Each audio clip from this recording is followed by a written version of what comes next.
रामपुर नाम के गांव में एक गरीबों का स्कूल और दूसरा अमीरों का स्कूल था, मगर हमेशा गरीब लोग ही इम्तिहानात में अव्वल नंबर लाते थे।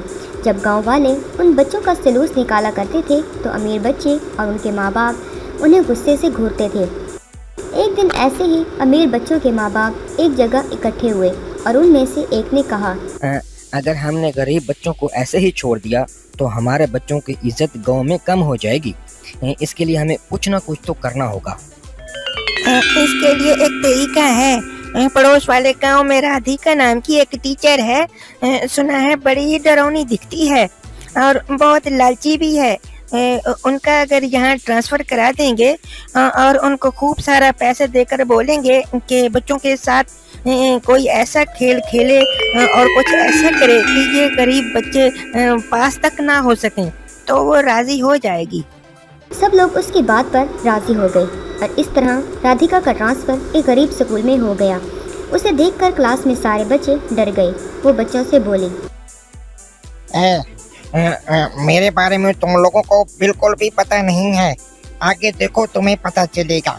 चलो जल्दी जल्दी एक एक करके अपना नाम बताओ। तब एक लड़की खड़े होकर बोली, मैडम मेरा नाम रानी है।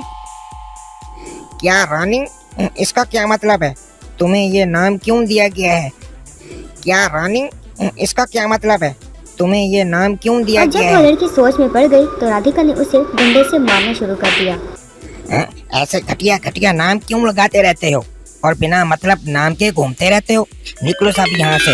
घर जाकर अपने घर वालों से अपने नाम का मतलब मालूम करके कल फिर आना, समझे? तब एक लड़का खड़े होकर बोला, मैडम अगले हफ्ते हाफ ईयर के एग्जाम हैं। मैडम आज के लेसन मिस हो जाएंगे क्या?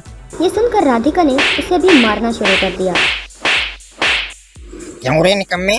मैं जानती हूँ कि मुझे क्लास कब लेनी चाहिए। निकलो यहाँ से बैग लेकर। सब घर जाओ और अपने नाम के मतलब लेकर आना। कहकर सबको मारने लगी। इससे डरकर सारे बच्चे वहाँ से भागने लगे।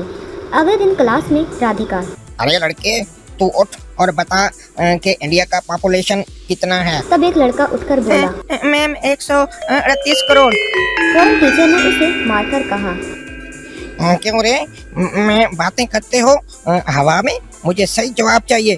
मेरे सवाल पूछने के बाद तुम्हारा जवाब आने तक इसके दरमियान में भी बहुत सारे बच्चे पैदा हुए होंगे ना, वो भी जोड़कर सही जवाब बताओ। कहकर उसे मारने लगी। तब एक लड़की उठकर बोली, ये गलत है मैम, इतना सही जवाब कौन दे सकता है? वो बड़ा मुश्किल है। क्यों नहीं बता सकते? हमारे देश में 1 घंटे में 51 लोग पैदा होते हैं और 13 लोग मरते हैं। क्या इतना भी नहीं जानते तुम लोग? बस और नहीं, तुम लोगों को मुर्गी की सजा देनी ही पड़ेगी। आओ सब लोग यहाँ के लाइन में झुक जाओ। तब बेचारे सारे बच्चे झुक गए और राधिका उनको जोर जोर से मारने लगी। तब सारे बच्चे दर्द के मारे चिल्लाने लगे। दीवार के पीछे से अमीर माँ बाप और उनके बच्चे ये देखकर हंस रहे थे। पनिशमेंट के बाद सारे बच्चे बेचारे लंगड़ाते हुए घर चले गए। एक दिन गरीब बच्चों में से एक बच्चा राधिका और अमीर वालिदैन की बातें सुन रहा था। सर आप परेशान मत हो, इन बच्चों को तो मैं कुछ भी नहीं सिखा रही हूँ। हर दिन घर भेज रही हूँ और इनको ज्यादातर मारने में ही मसरूफ रहती हूँ।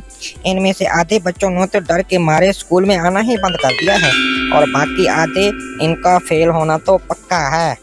ये सुनकर अमीर लोग राधिका को पैसे दिए और बहुत खुश हुए। तब उस बच्चे को सब समझ में आ गया। वो फौरन गरीब स्कूल में जाकर जो कुछ भी हुआ सब उन बच्चों को बताया।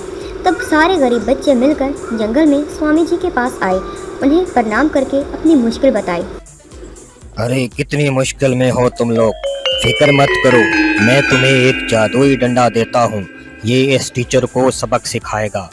एक जादुई डंडा तैयार करके स्वामी जी ने उन बच्चों को दिया। बच्चे वो डंडा लेकर वहाँ से चले गए। अगले दिन बच्चे उस डंडे को टीचर के हाथ में दे दिया।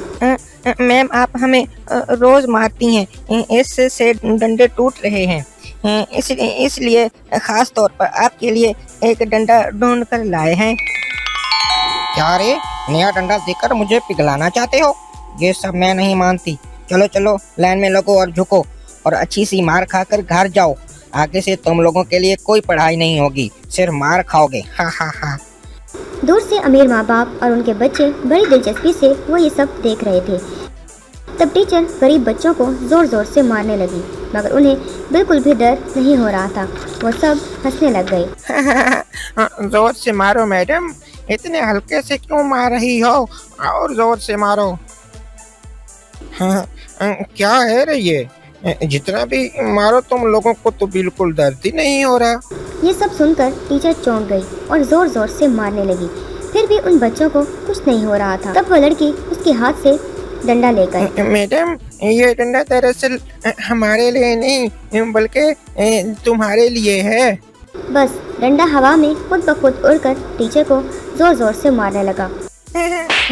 बाप रे, मत मारो मुझे, मत मारो, मत मारो मुझे। सब चिल्लाने लगी। उसके बाद डंडा उड़कर अमीर माँ बाप और बच्चों के पास गया और उसे भी जोर जोर से मारने लगा। वो लोग भी। मत मारो, मत मारो, हमें मत मारो, मत मारो। इस तरह टीचर, राधिका, अमीर बच्चे और उनके माँ बाप सब लोग वहाँ से भाग गए। इसके बाद एक नई टीचर आई और उनको अच्छी तरीके से पढ़ाने लगी और सारे गरीब बच्चे खुश होकर पढ़ने लगे।